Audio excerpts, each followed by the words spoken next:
I now invite Madhavi Menon, who will speak on reenactment through color in Theyyam. Madhavi, she is a Kathakali and Saraikela Chow practitioner. Her work, spanning over 3 decades in the realm of performing arts, radio, and education, has gained her immense recognition. She writes poetry and narrates stories with Elan. She has acted in 3 films as well. She's also a walk leader with Darvish, a Delhi based enterprise. Over to you, Madhviji. Namaskaram, everybody. Um, Thank you. I would first like to start with a small quote by Rick Rubin. It says, "Art without meaning is just decoration. The art is in the idea." Having said this, I think I would like to show you one very small clip of Theyyam. It's a small video, about 30 seconds. Can we please have the video, please?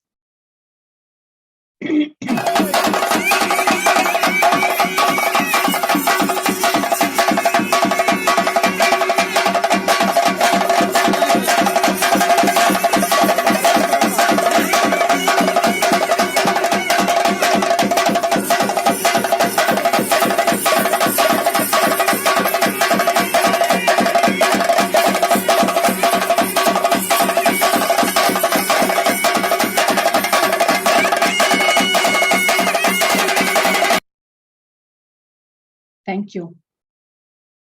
So this particular artist, his name is Kochuni, and I have had the pleasure of meeting him. Kochuni one day just got up early in the morning, as always, took a bath and went to the temple. The sky was a bright orange, really bright orange, but the air smelt very different. The smell of camphor permeated through the atmosphere. A shiver ran through his body. It was time to get ready for the act of Theyyam. Kannur in North Kerala wears a festive look during the months of December through March. Theyyam is a ritualistic dance form, which is the highlight of the North Malabar area in Kerala. And when I was studying Theyyam, being a Kathakali practitioner, I also wanted to study the other art forms. What fascinated most for me was not just the movement, but also the color. Color has been symbolically associated with emotion, movement, and costume. So I'm just wondering, what does one feel when one sees the color red? How striking does the costume look if it is colored red? Are there certain movements that denote red? These were some of the questions that were kind of moving in my head. And also the question that, does color really matter at all? It really does. It is as simple as that. Color has many faces. A red that seems fiery to me may seem warm and comforting to you. A yellow might seem sunny and joyous to you, but it may seem bleak to another person. Now, during the course of my research, I came across a couple of findings, which is that codifying colors in Theyyam is a gigantic task. The arrangement of colors in this particular art form is done in extremely harmonious and contrasting ways. I'm going to give you a very small example here, that of Bhagavati. Bhagavati is is loved, is cherished, is kind of, people are devoted to her through the communities in Kerala. Now, the character of Bhagavati, or the goddess, she uses colors such as red, white, and black, primarily. I'm speaking of Theyyam. This is because there is a very deep-rooted symbiotic relationship between color and emotion. Now, mythologically, Bhagavati has played very pivotal roles in restructuring the canvas, in defying norms. She has bravely fought to bring about peace and calm through the entire universe. She is calm, therefore, there is the use of the color white. She is fierce and angry, hence the color black. When she has transformed into her original form, that of mother and savior, the color red is smeared all over. during the course of my training in Kathakali, my Ashan, Guru Sadanam Balakrishnan, would ask me, when I explain the role of Kunti to you, what is the color that you see? Now, I was 16 at that time, and I did not find an answer to that. And the question kind of plagued me. But as my awareness and knowledge of the art form grew, I understood the significance of the question. I realized that colors and emotions are synonymous with each other. Kunti was a mother and was sending her sons to war. White and black were her colors. White represented peace and purity, whereas black represented negativity and a lot of fear. Now, Theyyam artists go to great lengths deciphering and codifying colors. And as I said earlier, that Theyyam, the colors in Theyyam are associated with emotion, movement, and costume. Can we take a look at the second slide, please? Yes. This is one of the artists getting ready for makeup. In fact, half of his makeup is already done. I would like you to take a look at the colors here. These colors that are now being used are chemical colors. So there is a dimness in the color. If earlier times the colors were bright and they were deep, but here, the colors are kind of muted. It is a laborious process. The fact that one and the same color can perform innumerable roles is very consciously applied in Theyyam. So I also comprehended that color differences are caused by two very major factors, hue and light. Let me take you back in time when we did not have electricity. It was only the light of the Nilavalaka or traditional lamp, which was the only light present. It was at that time that these colors and their hues gained immense importance, not only for the performing artists, but also the audience. At night, the color red or green would get heightened, but during the day or early dawn, the same colors revealed another set of hues. Can we move to the next slide, please?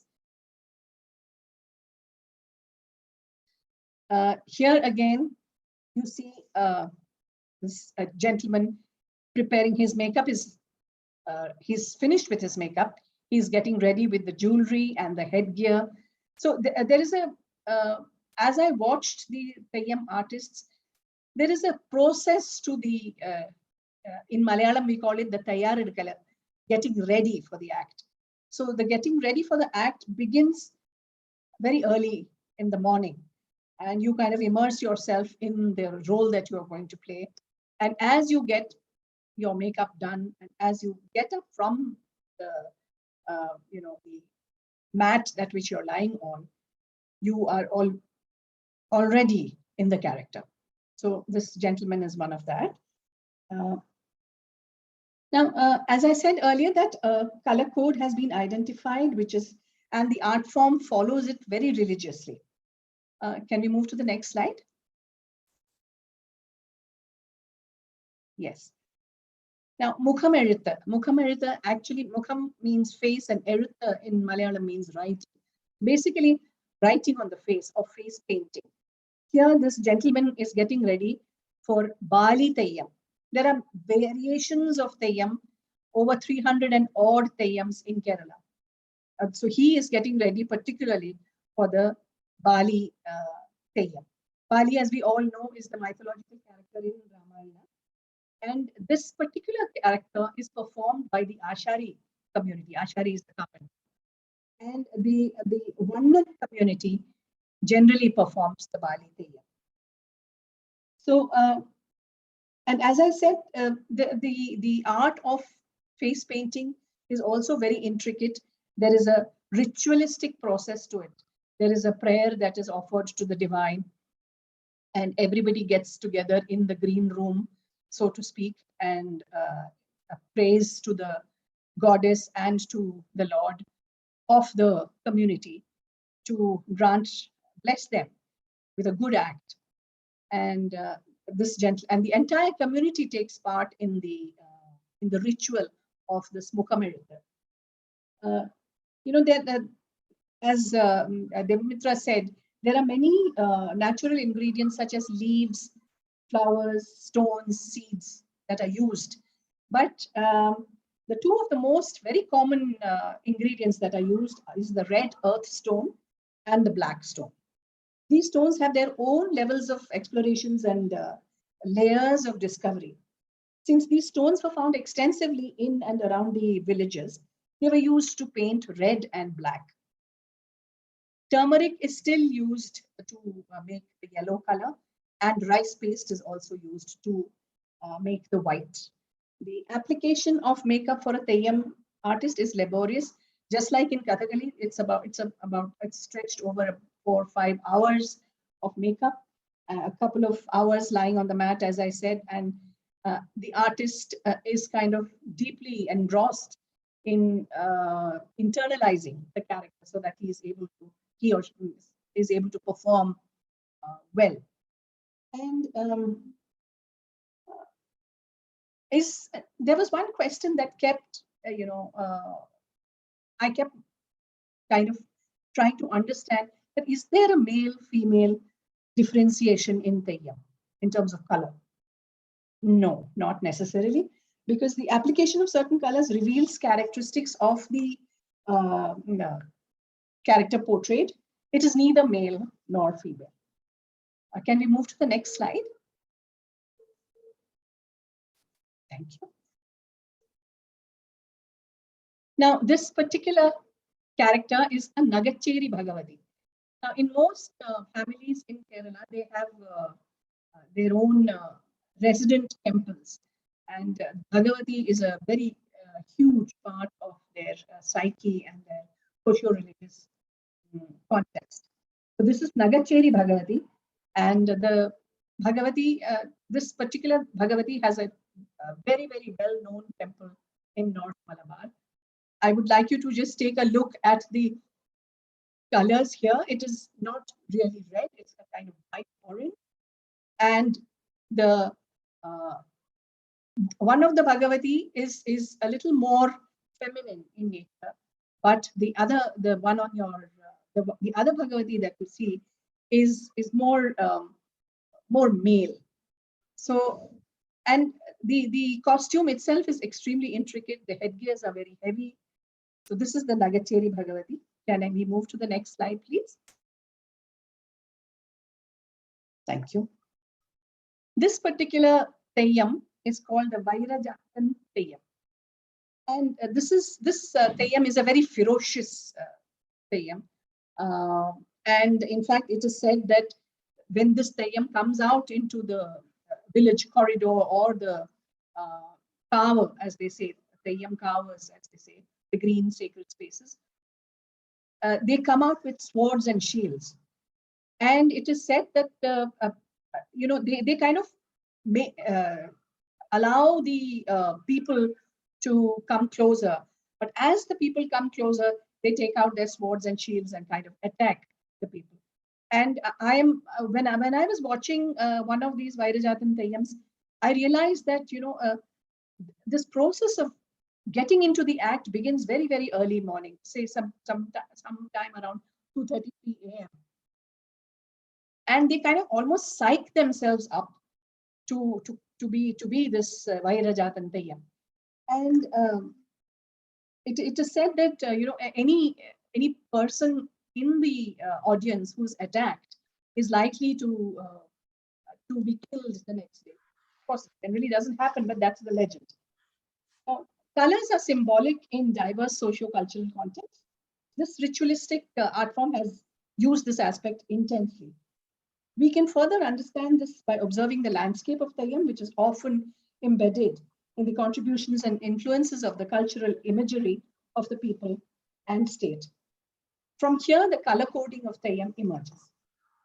Now, as I said earlier, the Theyyam is performed in kaavas. And these kaavas are seen in North Kerala, particularly Kasaragod, Kannur, and some parts of Kozhikode districts. And looking at observing the physical space of kaava, it does not have any idols as such for worship as in temples. The space itself wears an extremely religious look. The highlight of each carver is the mark of the Kim Purusha, or the goddess of earth. And this figure is carved in wood. It has huge bulbous eyes with a blood-curdled tongue and long arms, as if it is about to embrace the entire universe. The color red is significant here, as you can see here. Um, now, can we move to the next slide, please?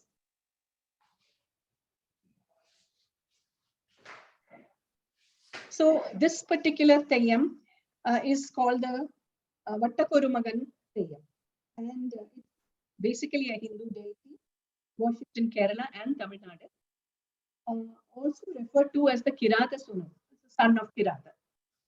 I'm just showing you these various Theyyams because it's important to understand the significance of the colors that are used here. And I met this young girl called Bhadra, almost 20, and she had this very deep attraction towards Theyyam.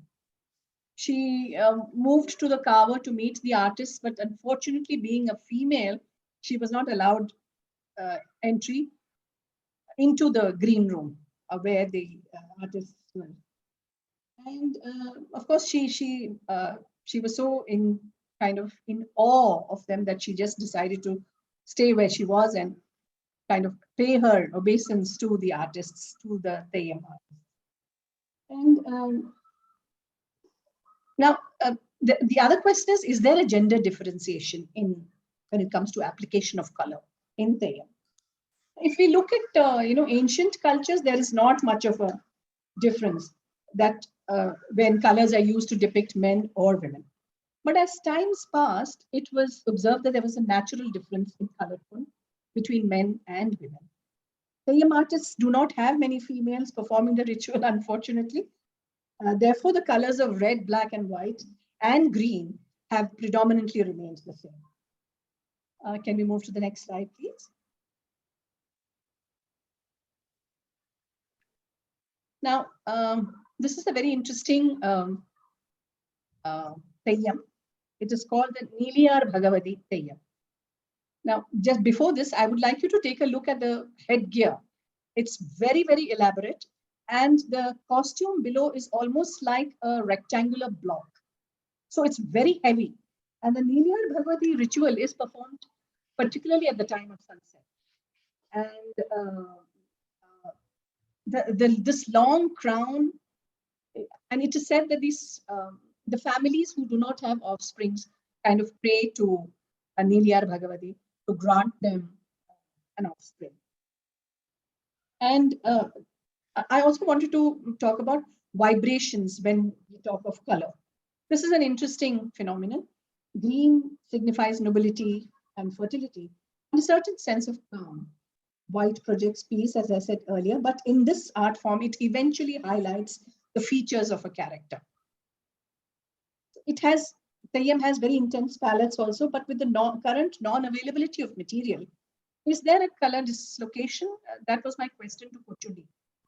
Kochuni says that times have changed and people run to paint stores to collect dabbas of paint, but it also burns their skin.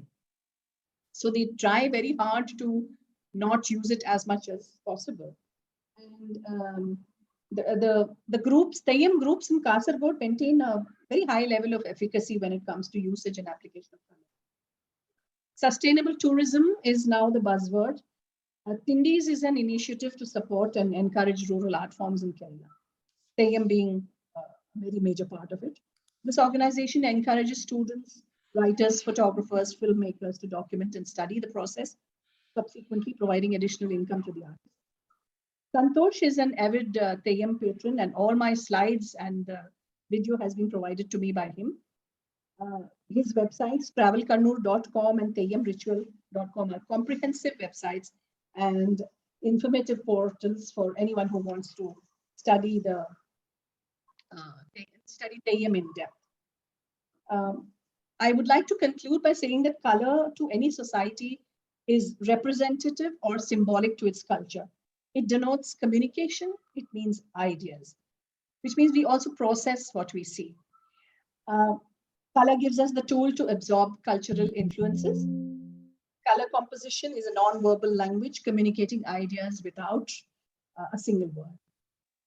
When Nalicheri Bhagavati comes out into the cover in her refineries, she assimilates the color on her person and costume to such a heightened degree that the entire space turns red. The mood of the audience transforms. There is a certain degree of fear, but also wonder and amazement. Color in Theyyam has been deeply influenced by religious practices, nature, society, and craft. Um, Artists performing this ritualistic art form try to maintain a fine balance between attitudes and creative freedom. I implore this August audience to keep a Theyyam performance on your bucket list, and do not, when you watch a Theyyam, do not forget to note the symbolism of color in the ritualistic art form. Thank you all so much. Namaskar. Thank you so much, Madhavi. I think it was a fine presentation. I think every single element in our art forms and storytelling traditions, each of them has its own cultural trajectory over a period of time, and each of them is not just an ornamental piece but a very civilizationally active element within the art form, and that is important. Or when we're creating new forms, ability to place new elements within the larger cultural context is extremely important. Otherwise they seem very inorganic. Right. Beautiful presentation. Thank you. Thank you so much. Audiences, any responses?